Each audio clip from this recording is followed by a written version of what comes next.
सोलापूर जिल्ह्यामध्ये जोरदार पाऊस सुरू आहे। जिल्ह्यातल्या नदी नाल्यांना सध्या पूर परिस्थिती आहे आणि तुळजापूरमध्ये पुरामध्ये एक कार अडकली। सोलापूरमधल्या जुना तुळजापूर नाका परिसरातल्या ओढ्यामध्ये ही कार अडकलेली आहे। जिल्ह्यातल्या नदी नाल्यांना सध्या पूर आलेला आहे।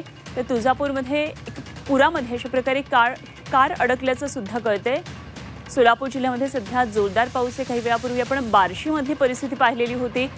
ओढे नाले सध्या भरभरून वाहू लागलेले आहेत। पुलांवरून सुद्धा पाणी वाहू लागले, त्यामुळे ओव्हरफ्लो झालेले आहे। तर सोलापूर जिल्ह्यामध्ये संततधार पाऊस आहे, काही ठिकाणी जोरदार पाऊस आहे। तुळजापूरमध्ये सुद्धा अशीच परिस्थिती आहे आणि तुळजापूरमध्ये अक्षरशः पूर परिस्थिती आहे आणि अशा पुरामध्ये एक कार अडकल्याचं पाहायला मिळतंय।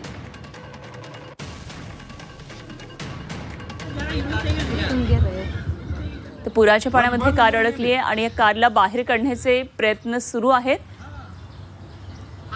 खरं तर नसतं धाडस अशा वेळी नागरिकांनी टाळलं पाहिजे।